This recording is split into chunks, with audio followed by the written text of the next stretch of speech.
Tonight on CTV News, we're covering the Senate debate. And then stick around because we have information on the CSU Mountain Campus and the ASCSU Retreat. All that and more on CTV News starting now.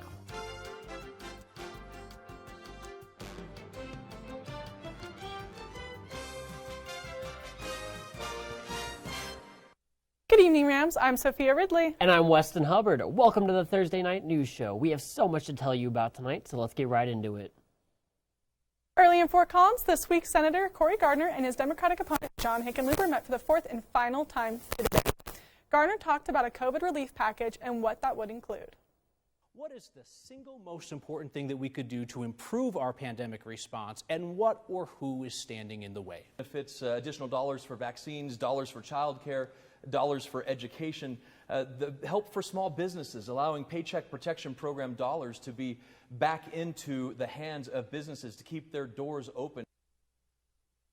Later on, Hickenlooper discussed the topic of court packing and whether or not he thought it may be an issue with the upcoming election. Do you support expanding or packing the Supreme Court if Republicans confirm Amy Coney Barrett? I don't like the idea of court packing. We're seeing it right now, right? We're seeing court packing in full fury, and it doesn't make any sense to me. I think if you get new people to Washington, you won't have to do that kind of institutional change. The debate was broadcasted live on 9 News and across stations throughout Colorado.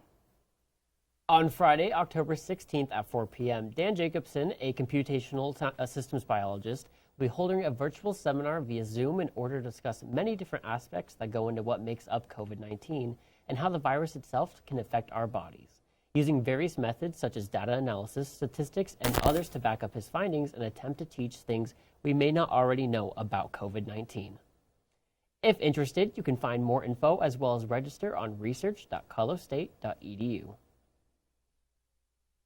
With COVID-19 completely changing the world as we know it, Colorado State University is having to make yet another accommodation due to the pandemic. Earlier this year, CSU planned to have a December commencement ceremony for the spring and summer graduating classes.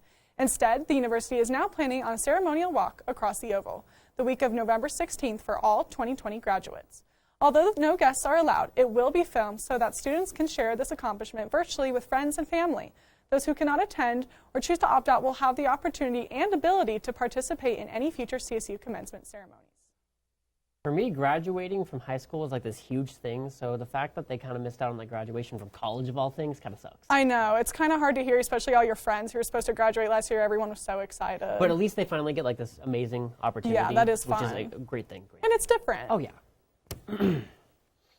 This week, ASCSU held a retreat for its members of the ASCSU about this year and everything they are hoping to accomplish within this year. This week, rather than holding a regular meeting, ASCSU held a retreat for their members. What's going on, guys? I'm here in front of the ASCSU building here in the LSC, and I'm here to talk about, what happened last night at the Senate meeting. However, it wasn't a typical meeting. And the conflict that we're talking about, and that a lot of that interpretation is very much based off our life experience and who we've become and what shaped where we are and what we know. The retreat was held on Zoom and was held at the same time as the usual Senate meetings are. The retreat was used to talk about a wide range of topics such as expectations for the semester, goals they hope to accomplish, and a variety of other things. One of the big things that was discussed was handled mainly by Ashley Friend, who discussed the various topics on how to handle various situations. For example, she discussed how to handle conflict situations better and how to explore self-improvement and self-reflection in related areas. These are real barriers. I also think there's some realities around power, making it really hard to know how to resolve conflict in an effective or healthy way. Throughout the Zoom call, breakout rooms were held for the various branches within ASCSU, such as the executive, legislative, and judicial branches, talking about their respective areas and goals. It's nice to see ASCSU continuing business as normal as they can over Zoom.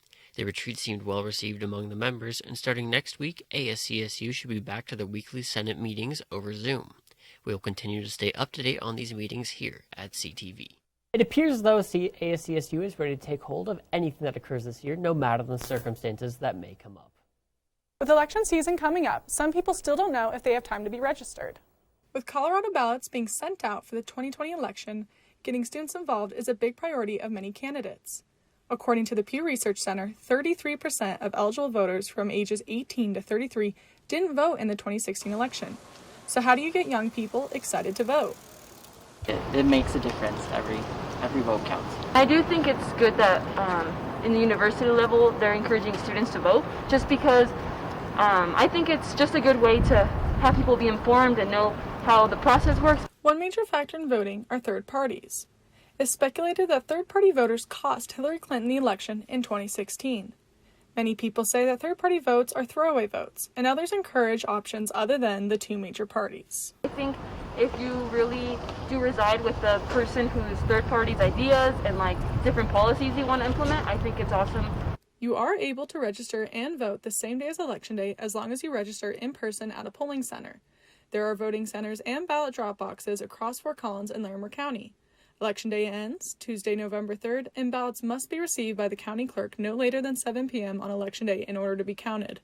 Every valid mail-in ballot will be counted, and all ballot drop-box locations are under 24/7 video surveillance, and a bipartisan team of election judges retrieves them to be sent to a central counting location. For more information, visit sos.state.co.us.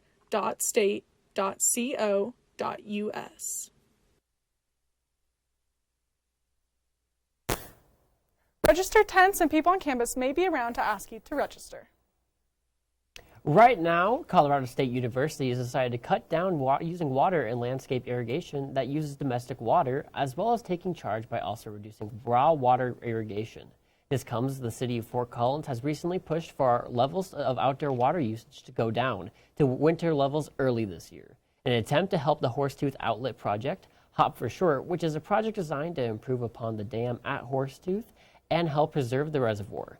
Others also expressed concerns over possible drought-like concerns and hope that the city and its officials can help combat these issues.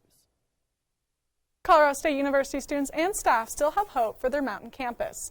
On Friday, October 9th, President Joyce McConnell sent out an email stating that the mountain campus may be lost to the Cameron Peak fire. Luckily, no structures were burned or harmed by the fires, and President McConnell thanked the fire personnel who have worked tirelessly on containing the fires.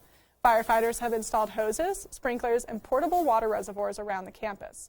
Evacuation orders are constantly being updated and can be found through Larimer County Sheriff's Office, as well as other platforms and news outlets. We will be sure to keep you updated on all the information we receive. Colorado forests have been dealt some interesting cards over the past few years, from fires to beetle infestations. The trees have put up with quite the challenge. However, among the dead spruce trees, researchers at CSU have discovered something fascinating. Scientific reports are now suggesting that the spruce beetle outbreaks have created a new habitat for pollinator communities. Lead author Seth Davis, the assistant professor for the Forest and Rangeland Stewardship Department, said there is a conservation value in post-outbreak forests. They appear to be areas supporting more robust bee populations.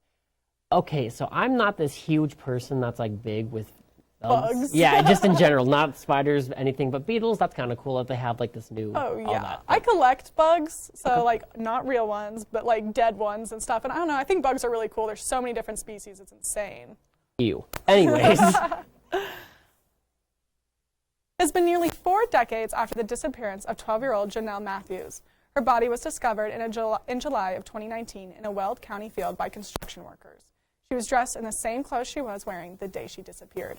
Weld County District Attorney Michael Rourke announced that the grand jury indicted Steve Pankey for her kidnapping and murder. Matthews was one of the first children to be shown on milk cartons distributed in schools nationwide by the National Child Safety Council.